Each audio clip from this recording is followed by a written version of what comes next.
우리가 지난 시간에는 아브라함의 믿음이 이삭에게 이삭이 아무 고생하지 않는 것으로 전달되는 것이 아니라 오히려 이삭의 삶 속에 아브라함과 똑같은 그런 모습이 드러남을 볼 수 있습니다. 오늘도 그 연장선상입니다. 어쩜 이렇게 아브라함의 인생과 이삭의 인생 그것이 똑같이 전달되는지 우리가 오늘 확인할 수 있는데, 근데 이것은 아브라함이 뭘 잘했다 잘못했다가 아니라 결국 모든 인간은 죄인으로 태어나서 하나님의 은혜 가운데 복음이 들려지고 그리고 인격적으로 하나님을 알아가는 그런 과정들을 다 겪게 돼 있습니다. 이삭 또한도 그 과정을 겪었고, 아빠가 잘 믿었기 때문에 내가 하나님께 질문하고 하나님과 그런 1대1과의 관계를 맺는 것을 생략하는 것이 아니라 그것을 이삭도 겪게 되고, 근데 아브라함이 갔던 그 여정들이 이삭에게 있어서는 좋은 이정표가 됐더라는 겁니다. 그때 우리 아빠가 어떻게 했었지? 그런 것들을 이제 이삭이 같이 따라가게 되는 것이죠.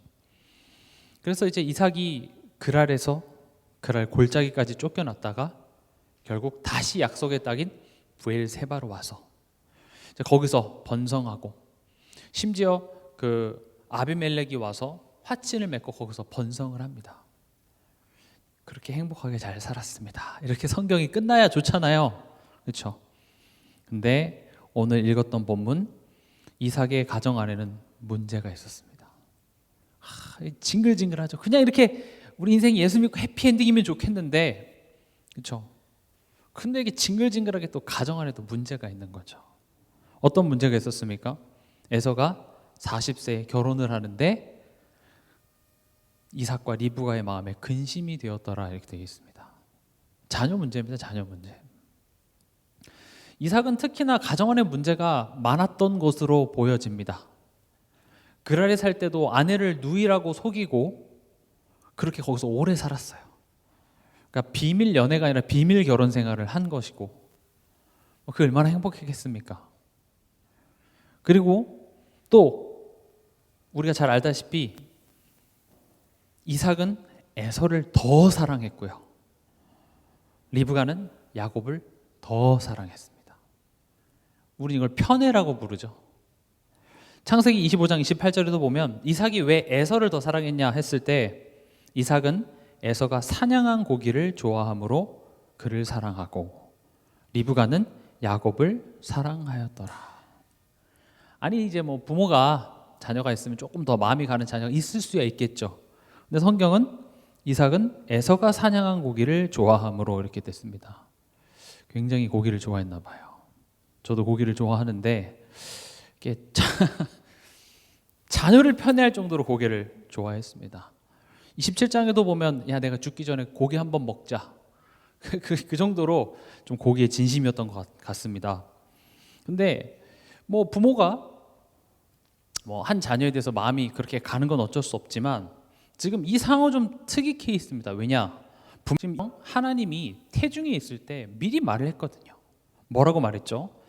지금 25장 22절에 보면 그 뱃속에, 그러니까 애초에 임신이 되지 않아서 60세 때까지, 그러니까 40세에 이삭이 결혼하고 그리고 60세 될 때 동안 자녀가 임신이 되지 않았어요. 그래서 하나님께 기도하고 또 임신을 했는데 태 속에서 두 쌍둥이가 서로 싸우는 거예요. 어떻게 보면 우리가 소설이나 문학 작품을 보면 복선이라고 있죠. 앞으로 일어날 일들에 대한 그 복선.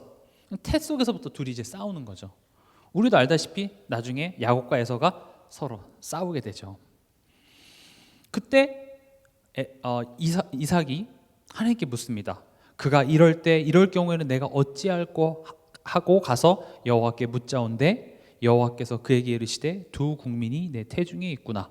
두 민족이 내 복중에서부터 나누이리라. 이 족속이 저 족속보다 강하겠고 큰 자가 어린 자를 섬기리라 하셨더라. 지금 이 본문은 편애했다, 편애한 게 문제다, 지금 이걸 얘기하고자 하는 게 아니라 분명 태중에 있을 때부터 하나님의 말씀이 선포가 됐거든요. 하나님이 미리 말씀을 알게 하셨어요. 그냥 좋게 아이를 주시고 아이를 그냥 순산하게 하면 좋은데 아이도 늦게 주셨을 뿐더러 그 과정 속에서 태아가 뭐 얼마나 싸웠길래 엄마 배에 막 이단 옆차기하고 막 발자국이 막 났는지 어쨌는지 하나님한테 이거를 질문하지 않으면 안 되는 상황까지 몰아가셔서 하나님이 이제 말씀을 주셨죠. 그 정도 되면 이 말씀은 잊혀지지 않는 말씀이 되겠죠. 아, 그래? 큰 자가 작은 자를 섬긴다고? 하나님은 항상 이렇게 우리에게 미리 말씀을 주십니다.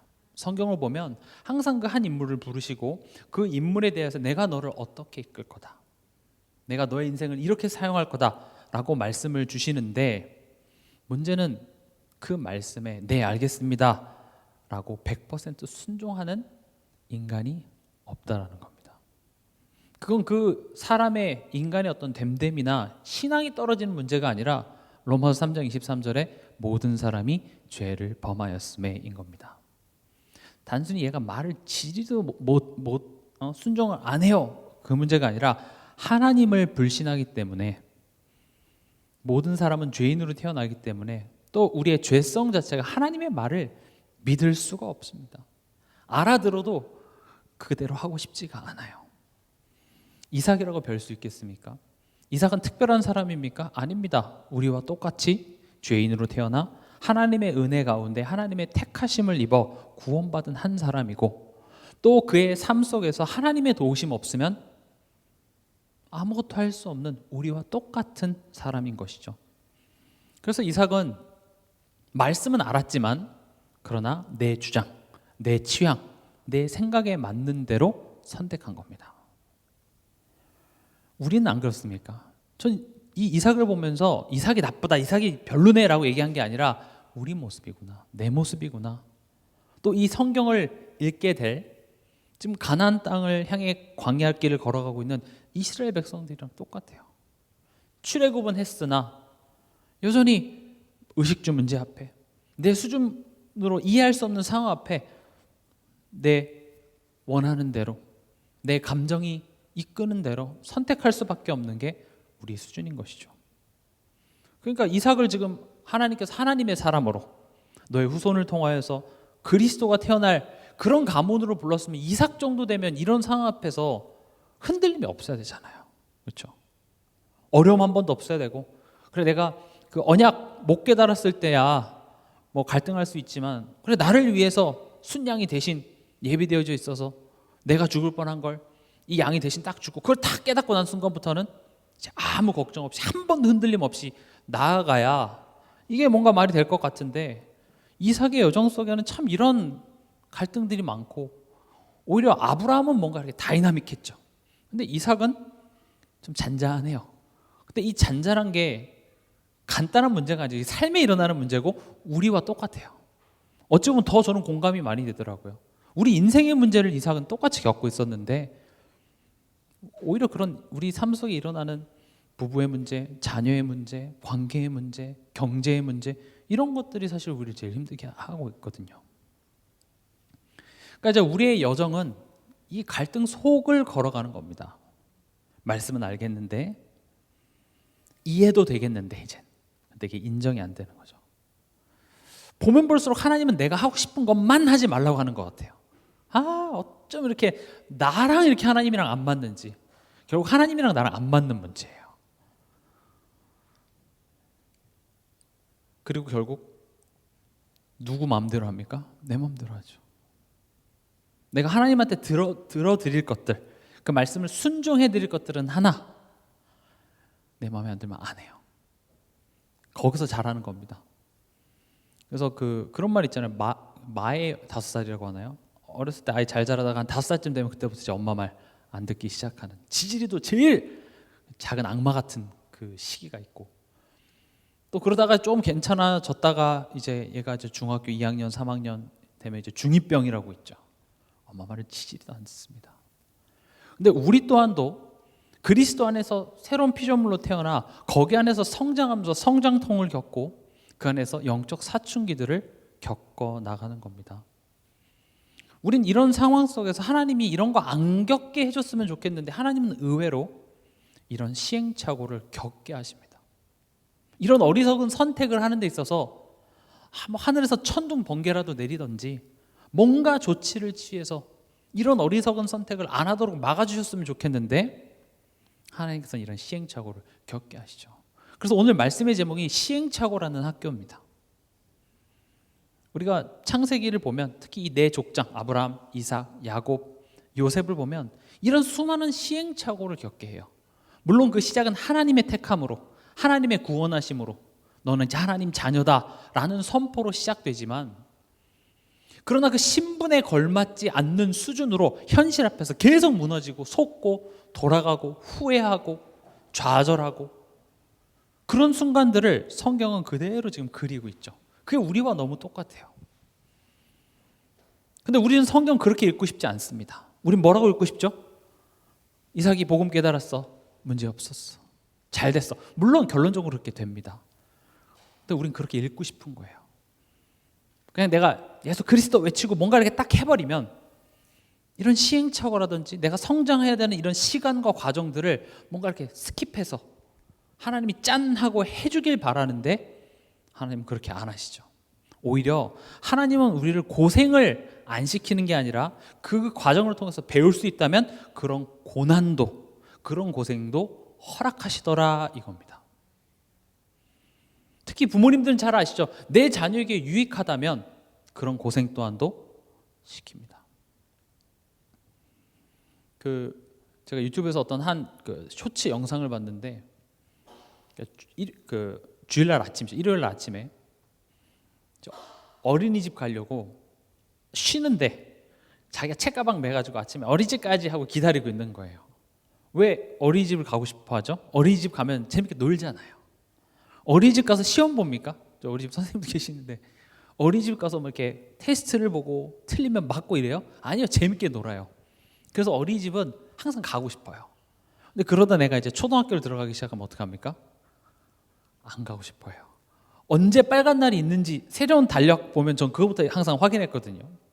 아, 이때 쉬네. 그리고 제일 싫은 게 빨간 날이 주일이랑 겹쳐 있는 건 너무 손해 보는 것 같아요. 그래서 옆에 있던 제 친구, 똑똑한 친구가 그 말인즉슨 내년은 다 피해진다라는 거야. 그런 얘기하죠. 그리고 요즘에 또 임시 공휴일, 대체 공휴일 이런 게 생겨서 더 좋죠. 그래도 학교는 가기 싫습니다. 학교를 간다는 건 뭡니까? 내가 더 자고 싶은데 일어나고 가서 숙제를 하고 시험을 보고 때론 선생님한테 혼나기도 하고, 그리고 초등학교, 중학교, 고등학교 가면 갈수록 학교가 쉬워지지가 않죠. 때론 막 너무 힘들어하는데 부모는 자녀가 그렇게 힘들어하는 것을 보면서도 그럼 학교 그만둬라 이렇게 하는 부모는 없습니다. 왜 그렇죠?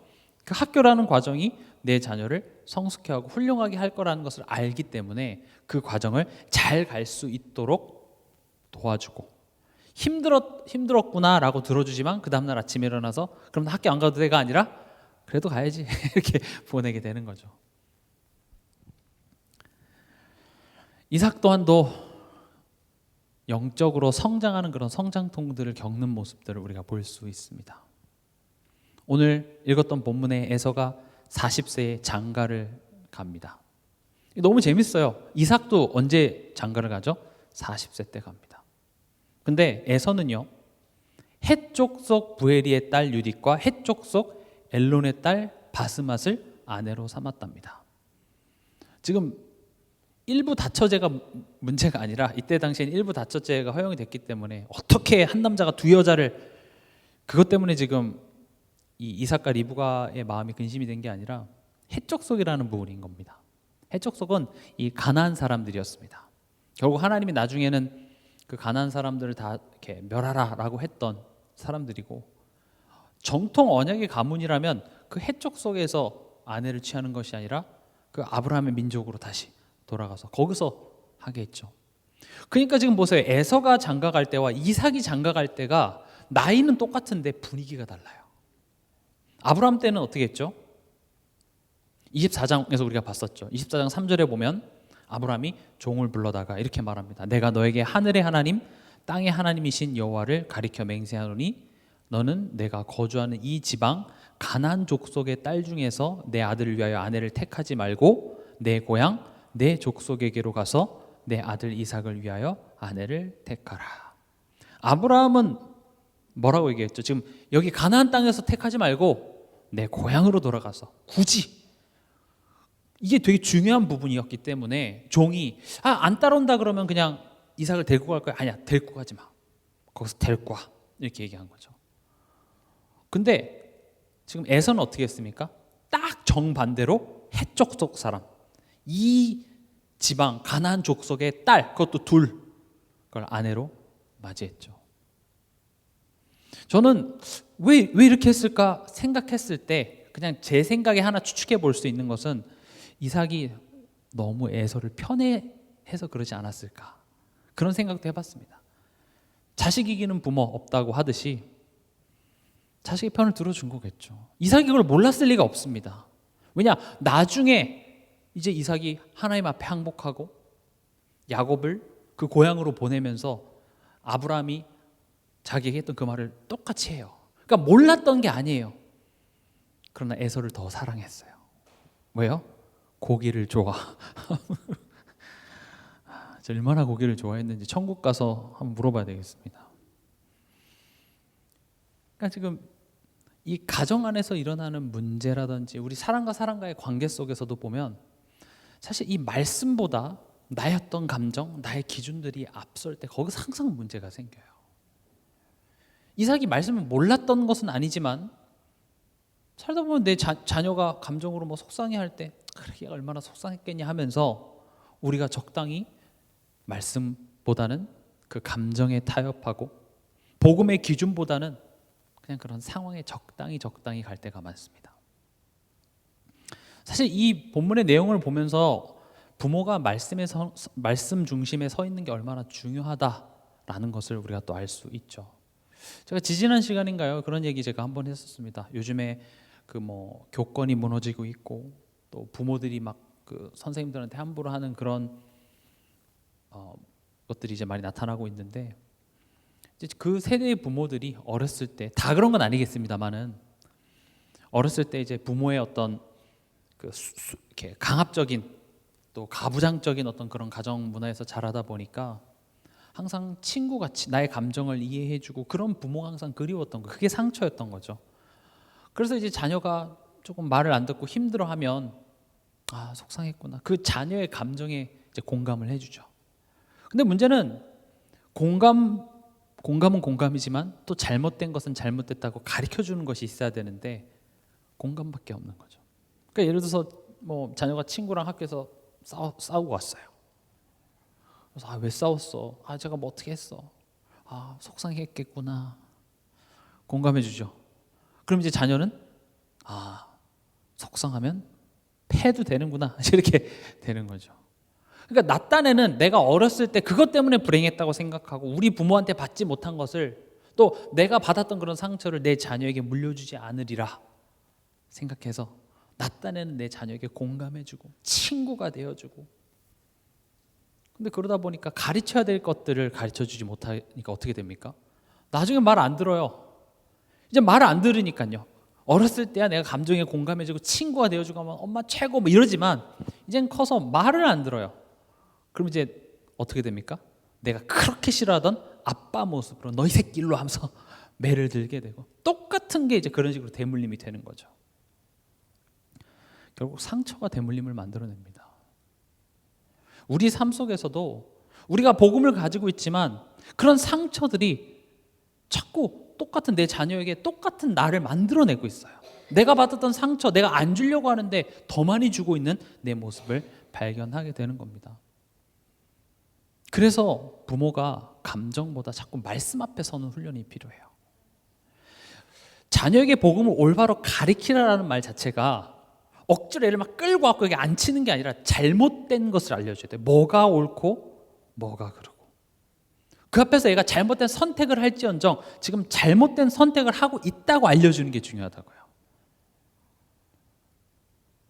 예를 들어서 자녀가 주일날 어떤 중요한 시합이라든지 시험이 있어서 예배를 빠져야 되는 경우에 뭐 당연히 시험 보러 가야지가 아니라 뭐가 옳고 뭐가 그른지를 알려주는 게 중요하다고요.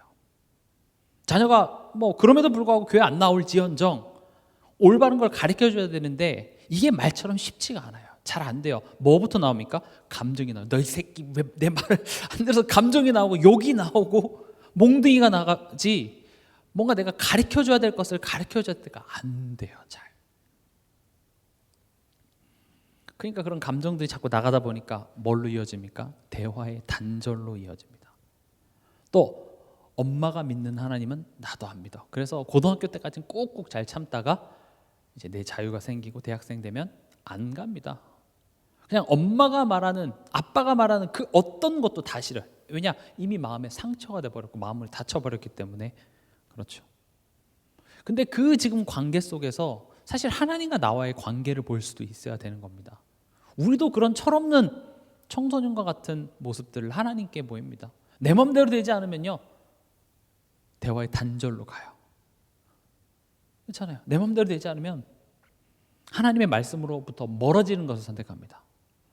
오히려 내가 더 힘이 없기 때문에 하나님 힘 주세요. 하나님 왜 그러십니까? 라고 돼야 되는데 그만할게요. 예배 잠깐 쉴게요. 교회 방학 이렇게 되는 거죠. 그러니까 이게 대화가 돼야 뭐 풀든지 말든지 할 텐데 계속 악순환이 이어질 수밖에 없는 겁니다. 지금 이삭 같은 경우도 분명히 영적 부모로서 영적인 것을 자녀에게 당연히 가르쳐줘야 되는 것 알고 있었음에도 불구하고, 물론 가르쳐줬는데 말을 안 들었을 수도 있겠습니다만은, 왜냐 성경에 거기에 대한 자세한 내용은 없기 때문에 결론적으로는 에서는 40세에 이삭이 갔던 그 나이 때 똑같이 장가를 가는데 아브라함이 말했던 딱 정반대의 여자, 그것도 둘을 데리고 왔는데 그래도 만족스러웠더라. 그 이방 처녀가 참하고 괜찮아가 아니라 근심이 되는 거예요. 심지어요, 27장 46절 보면은요, 이 첫째 아들이 장가를 가서 얼마나 힘들게 했던지 리브가가 이렇게까지 말합니다.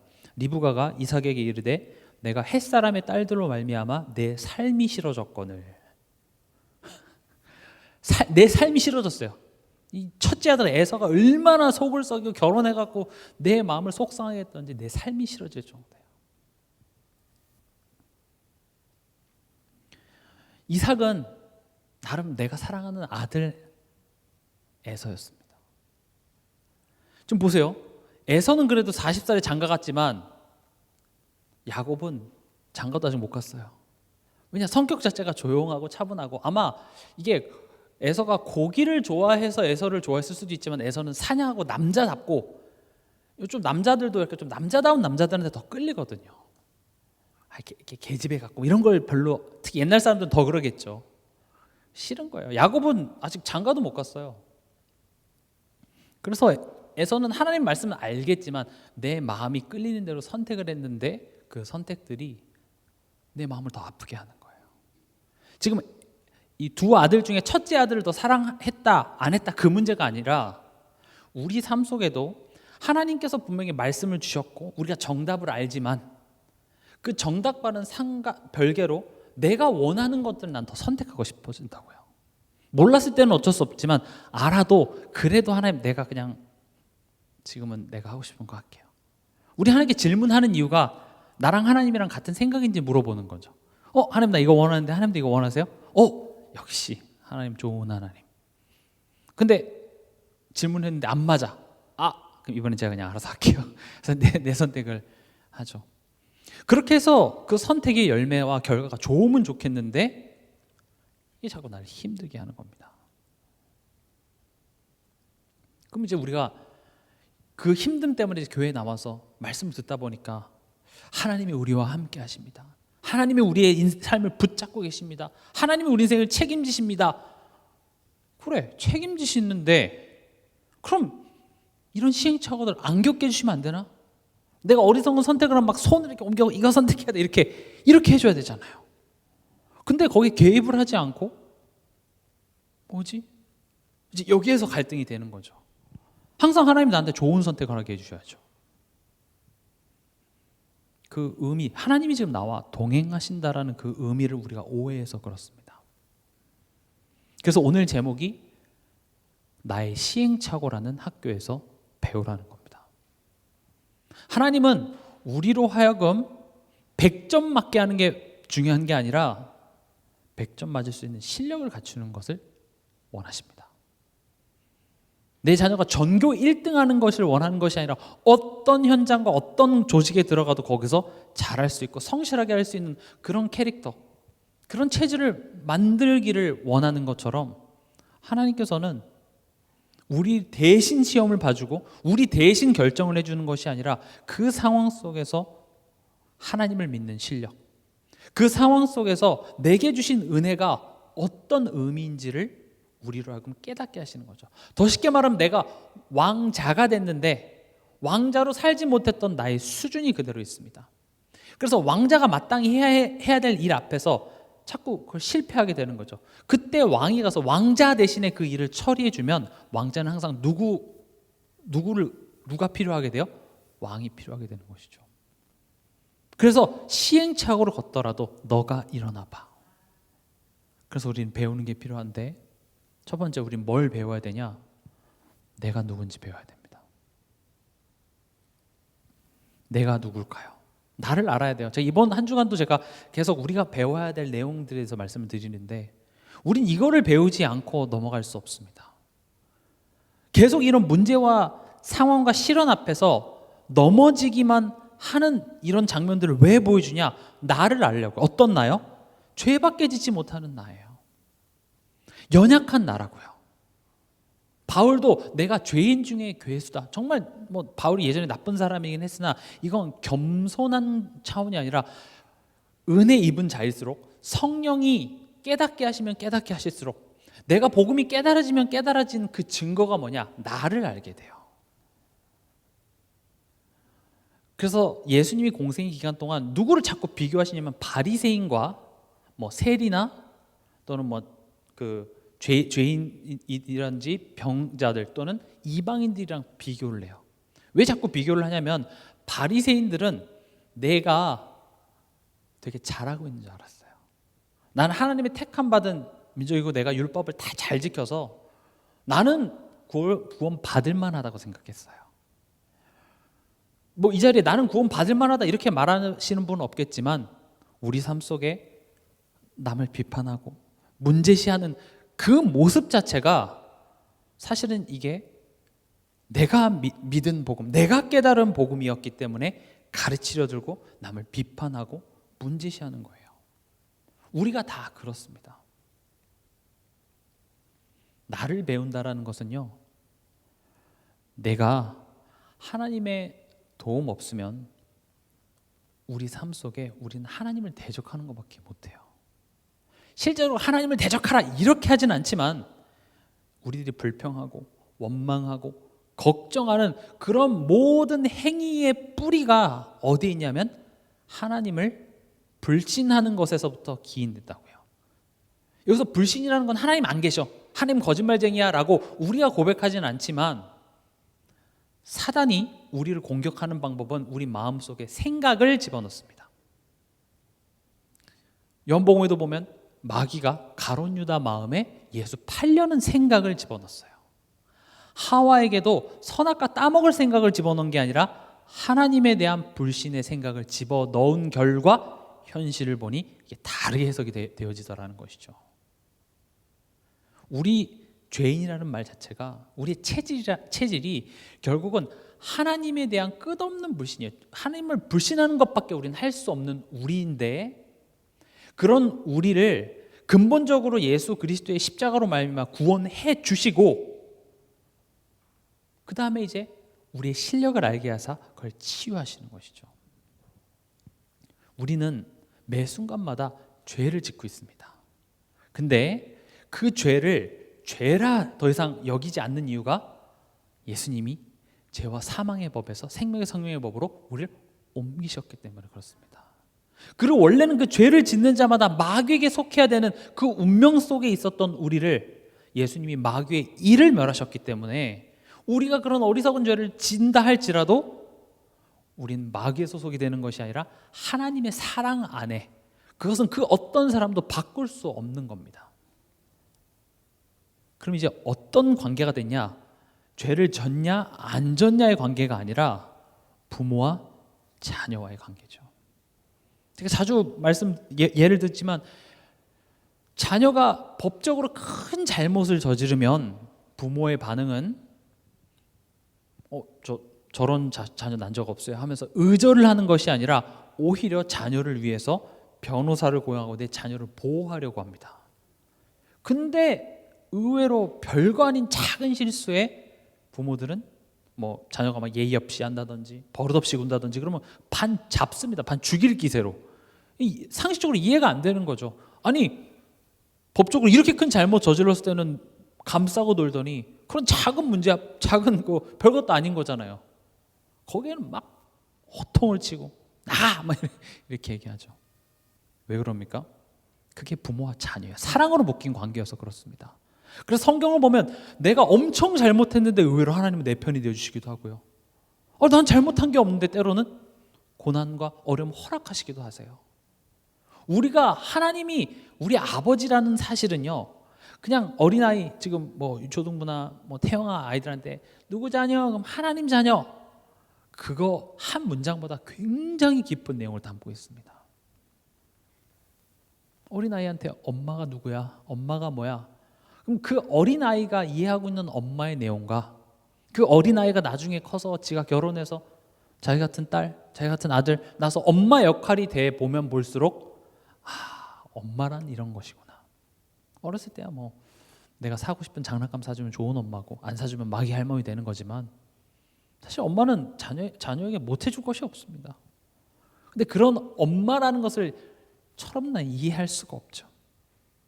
그래서 하나님께서는 성령으로 우리와 함께 하사 우리가 하나님의 자녀인 것을 친히 증언하신대요.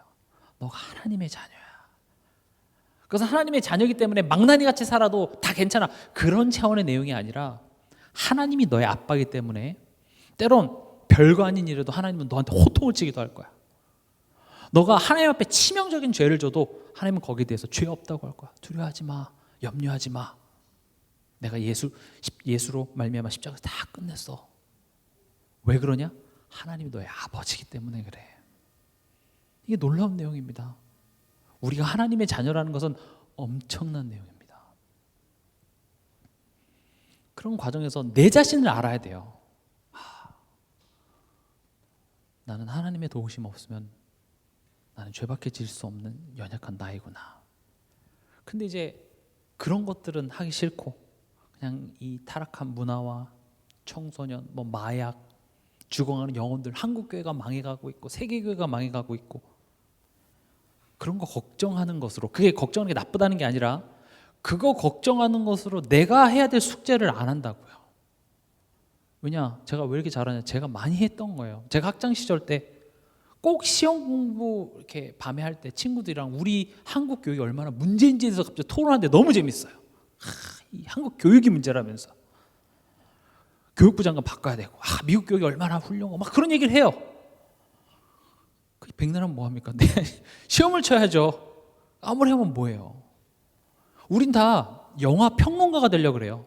영화 좋고 나쁘고. 근데 하나님은 우리 뭘로 불렀어요? 우리를 영화 주연 배우로 불렀어요. 우린 다 스포츠 해설가가 되려고 그래요. 근데 하나님은 경기장의 선수로 불렀다고요. 근데 우린 그걸 안 띄고 그냥 뭐가 잘못됐고 잘했고 평가하고 해설하고 그것만 자꾸 하려고 한다고요. 물론 그런 어떤 전체적인 큰 그림을 보는 안목도 필요하지만 내가 할 일을 그것으로 떼우려고 하는 경우가 대부분이라고요. 내가 한국교회를 위해서 세계에 죽어가는 영혼들을 위해서 걱정하는 것으로 내가 믿음의 꽤나 높은 수준에 이랬다고 착각하는 사람들이 굉장히 많아요. 근데 우리 모두 다 그렇게 하고 뒤돌아서 또 걱정하고 염려하고 죄밖에 짓지 못한다고요. 그런 생각이 필요 없다는 게 아니라 절대 지금 내 자신을 알아야 돼요. 지금 내가 어디에 있는지. 그거 모르고 뭐 막연한 거 추상적인 거 이런 거 붙잡아 봤자 하나님은 그거에 기뻐하지 않으세요. 우리 아파트 대출 이거 어떻게 갚아야 될지 그거 걱정하는 건 기특한 내용이나 그것으로 네가 오늘 해야 될 숙제를 안 하려고 하지 말라는 거예요. 그래 한국 교육 부족한 거 많아. 그러나 넌 내일 아침에 학교 가라. 지금 자꾸 그걸 얘기하는데 우린 학교는 가기 싫고 뭔가 그런 것들을 대충 떼우고자 하는 것이죠. 그렇지 않습니까? 교회 안에서, 가정 안에서 우린 무엇을 얘기하죠? 무엇을 불만을 얘기하죠? 물론 잘못된 부분들이 있기야 하겠지만 내 자신을 보라고요. 신앙생활은 절대로 누구 때문이 아니라 하나님과 나와의 1대1 관계입니다. 뭐 때문에? 우리 교육이 안 좋아서, 한국 교육이 엉망이어서 그래도 하는 사람들은 다 합니다. 누가 그러더라고요. 정말 바꾸고 싶으면 너가 그 속에 들어가서 거기서 영향력 있는 인물이 돼. 그럼 바꿀 수 있어. 그 영향력 있는 인물이 안 되고 얘기하는 것은 그걸 보고 비판이라 그래요. 하나님은 이 학교 속에서 내가 자라나길 바랍니다. 한나 같은 경우도 내가 지금 아들이 없어서 이렇게 힘들었는데 교회 갔더니 엘리지 사장이 와서 한다는 말이 뭡니까? 술 좀 그만 마셔. 이렇게 되는 거죠. 언제까지 술에 취할 거야? 아니 이 사람이 나 언제 봤다고? 내가 술 마시는 거 봤어? 그리고 또 마음속에 생각이 들죠. 지 아들이나 잘하지. 왜냐면 그 엘리제 사장의 두 아들들 얼마나 타락했어요. 지는 잘하나? 눈 어두워갖고 제대로 하지도 못하면서 그래 내가 이 교회가 엘리제 사장이 저래갖고 내가 못 믿겠어. 그래서 내가 지금 이런 거야. 내가 지금 이렇게 시험 들어 있는 것은 다 저 엘리제 사장의 탓이야. 뭐 엘리제 사장이 잘한 건 아니죠. 잘못한 건 사실이나 그것으로 나와 하나님과의 관계를 합리화할 수는 없어요. 오히려 하나님께서는 그것을 가지고 한나에게 지금 말씀을 하고 있는 거예요. 그걸 가지고 그 시대를 향한 하나님의 마음과 눈물을 한나에게 품게 하셨습니다. 여러분 절대 어떤 상황과 우리 가정이 이래서 저 사람 때문에 교회 때문에 뭐 직장 때문에 뭐 때문에 그게 문제가 있을 수는 있겠으나 그것 때문에 하나님과 나와의 관계가 방해받는다라는 것은 내가 속고 있는 것입니다. 근데 우리는 속는다고요.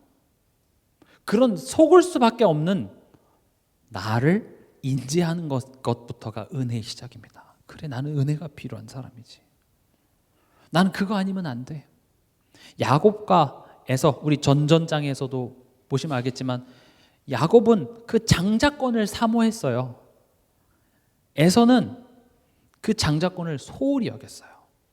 그것은 그들의 어떤 믿음에 대한 갈망이 부족했고 찐했고 그런 차원이 아니라 하나님의 택함 받은 사람은요 그 장자권은 다른 것이 아니라 그 그리스도의 족보에 들어가는 것을 의미하며 우리로 하자면 나는 그리스도 예수 아니면 안 돼를 갈망하는 마음이 야곱에게 있었고 에서는 야 그리스도가 밥 먹여주냐?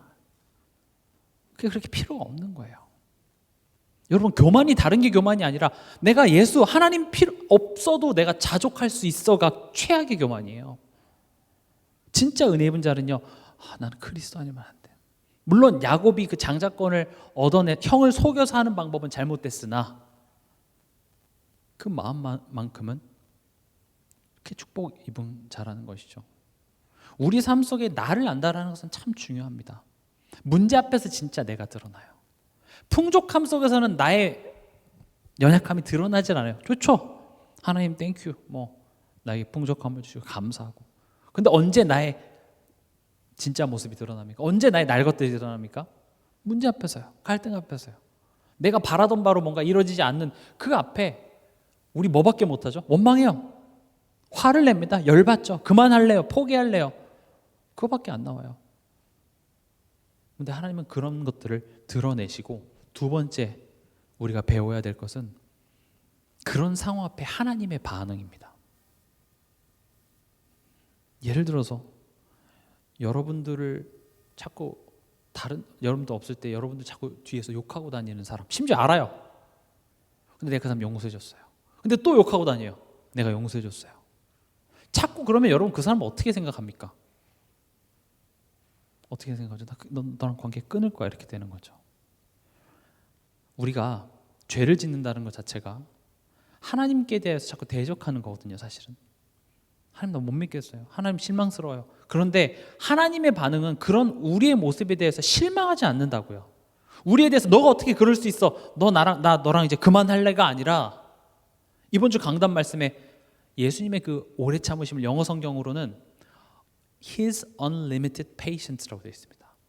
끝없는 그의 오래 참으심으로 우리를 품어주신다는 겁니다. 내가 잘해서 보상을 주는 차원이 아니라 우리가 하나님을 계속 배반하고 배신해도 예수님은 그 베드로에게 찾아와서 네가 나를 사랑하느냐 묻는다고요. 하나님은 그냥 저렇게 그냥 가만히 계시는 게 아니라 우리가 지금 하나님한테 하는 짓거리를 보고 그럼에도 불구하고 하나님이 우리에게 하시는 그 사랑을 보면 우리는 감사하지 않을 수 없습니다. 마치 부모가 자녀에게 대한 거랑 똑같아요.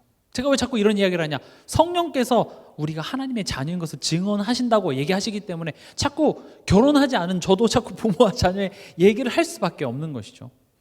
여러분들이 자녀를 믿는다고 했을 때 정말 내 자녀가 한 번도 실수 안 하고 엄마 다음부터 안 그럴게요 하면 정말 다음부터 절대 안 그럴 거를 믿고 용서해 줍니까? 아니에요. 또 그럴 거 알아요. 그러나 오늘은 용서해 주죠. 엄마 잘못했어. 잘못했지? 다음부터 그러지 마. 빨리 자. 그게 얼마나 갑니까? 길면 일주일이에요. 또 2, 3일 뒤에 또 그래. 너 나한테 사기쳤어. 사기죄로 고발. 이렇게 안 해요. 그때 하는데 왜 또 말 안 들어? 그럼 엄마한테 또 혼이 나고 엄마 잘못했어. 잘못했어? 봐줘. 아니 금붕어도 아니고 또 속고 또 봐주고 또 속고 또 봐주고 왜 그래요? 부모라서 그래. 사랑이래요 그게. 근데 그 부모와의 자녀의 관계를 누가 만들었어요? 하나님이 만들었어요. 하나님이 우리에 대하여 오래 참으심, 하나님이 우리에 대하여 보여주신 사랑은 그 부모와 자녀의 사랑보다 훨씬 더 큽니다. 측량할 수 없습니다. 그걸 예수 그리스도가 죄인 된 우리를 위하여서 죄 없는 예수 그리스도를 십자가에 못 박으신 것이 엄청난 큰 사랑이에요. 근데 그거의 작은 것들을 우리로 하여금 깨닫게 하시기 위해서 가정을 허락하시고 자녀를 낳게 하셔서 치지리도 말았는 이 자녀를 통하여서 하나님에 대해 내가 딱 저러겠구나 이렇게 보시면 정확합니다. 말 안 듣는 자녀 있습니까? 하나님이 그게 내 마음이야 이렇게 얘기하는 거랑 똑같아요. 네가 그래 이거죠. 근데 그런 나에 대하여서 하나님은 좀 왜 이렇게 못해 이런 게 아니라 포기하지 않고 실망하지 않고 믿어주고. 왜냐? 내가 너를 반드시 완성할 거야. 하나님의 성전으로 내가 반드시 만들어낼 거야. 그렇게 포기하지 않으시겠다는 그 의지가 뭘로 나타나냐? 오직 성령이 너에게 임하시면이에요. 그 성령이 너에게 임해서 너를 증인으로 만들어낼 거야. 그래서 우리가 이 시행착오라는 학교 속에서 배우는 게 중요합니다. 실수를 안 하려고 하지 말고 그 실수를 통해서 배우십시오. 내가 이런 잘못을 했습니다. 다음부터 안 그러게 해주세요. 이것도 중요하지만 진짜 중요한 것은 그것을 통하여서 내가 배우는 겁니다. 그렇지. 그래서 나는 더욱더 예수 그리스도를 의지해야 되겠구나. 그래서 이걸 아는 사람들은 정말로 예배 자리를 사모하게 돼 있고 더 말씀 중심으로 교회 중심으로 내가 다가가게 돼 있어요. 그렇게 말씀 중심으로 갔더니 복 받는다라는 기복주의적인 것이 아니라 나를 알고 보니까 내 힘으로 살아갈 수 없는 거예요. 그래서 난 더 그 은혜를 사모하게 되고 또 내 안에 계신 그 성령께서 나를 친히 인도하고 계신다는 사실을 내가 알면 알수록 그 성령의 도우심을 내가 간구하게 되는 것이죠. 결국 이삭은 우리가 이제 27장을 보면 이제 아침 드라마가 펼쳐지죠. 이제 아내가 작은 아들이랑 작당을 하고 이제 아빠를 속입니다. 여기서 저 좀 읽으면서 이삭과 리브가의 사이를 좀 엿볼 수 있었던 것 중에 하나가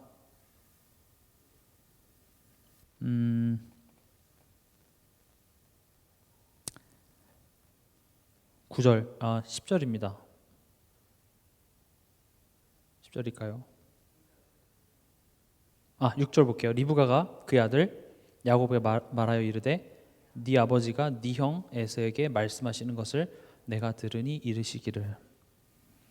약간 이것도 제 그냥 생각인데 이렇게 네 아빠 이렇게 얘기해.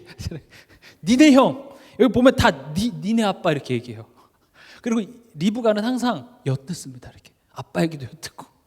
그러니까 제가 봤을 때는 뭔가 이게 부부간의 소통도 좀 잘 안 되고 별로 안 좋았던 것 같아요. 야, 네 아빠, 네 형, 다 그래요. 네 아빠. 별로 안 좋습니다. 근데 이런 상황을 통해서 결국 하나님께서는 누구에게 축복을 내리십니까? 야곱입니다. 이삭은 그렇게 속을 썩이는 아들임에도 불구하고 끝내 누구를 축복하려고 했어요? 에서를 축복하려고 했다고요. 그 노인네가 눈도 안 보이는데 이삭이 맞는지 만져보고, 야 에서 맞지? 막 냄새도 맡다고, 그래 에서 맞구나 하고 에서한테, 난 야곱 말고 에서한테 줄 거야. 하나님은 야곱이라고 했지만 난 에서 줄 거야. 에서. 근데 어떻게 해요? 이 대사기극을 통하여서 하나님은 결국 하나님 말씀 성취해요. 그 앞에 이제 이삭은 깨닫게 되는 거죠. 우리 28장 1절에서 4절 보겠습니다. 이삭이 야곱을 불러 그에게 축복하고 또 당부하여 이르되 너는 가나안 사람의 딸들 중에서 아내를 맞이하지 말고 일어나 밧단 아람으로 가서 내 외조부 부두엘의 집에 이르러 거기서 내 외삼촌 라반의 딸 중에서 아내를 맞이하라. 전능하신 하나님이 내게 복을 주시어 내가 생육하고 번성하게 하여 네가 여러 족속을 이루게 하시고 아브라함에게 허락하신 복을 내게 주시되 너와 함께하는 내 자손에게도 주사 하나님을 아브라함에게 주신 땅 곧 내가 거류하는 땅을 네가 차지하게 하시기를 원하노라. 이젠 야곱인 거 알고 복을 주죠. 근데 여기서 중요한 건 뭐냐? 지금 이삭이 야곱한테 뭐라고 얘기하냐면 너는 가나안 사람의 딸들 중에서 아내를 맞이하지 말고 라반 외삼촌한테 가라. 고향으로 돌아가라고 얘기합니다. 이게 지금 전에 이삭의 아내를 찾기 위해서 아브라함이 종에게 했던 얘기랑 똑같아요. 보이십니까? 지금 아브라함의 인생과 이삭의 인생이 지금 이렇게 데칼코마니처럼 접혀지는 게 보이죠.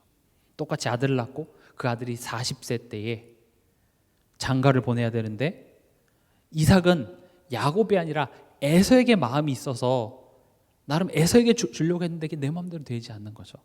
그제서야 이제 137세 정도가 됩니다. 눈이 어두워져서 그 시행착오를 겪고 결국 하나님의 말씀 앞에 내가 항복하고 그래 하나님 이렇게 하시는구나 하고 이제 언약 전달을 올바로 가리켜야 될 것을 가리키죠. 가나안 땅 여자 말고 라반 외삼촌에게서 결국 리브가도 거기서 데리고 왔잖아요. 그렇죠? 리브가의 외삼촌이니까요. 리브가 오빠죠. 거기로 보내게 되고 그리고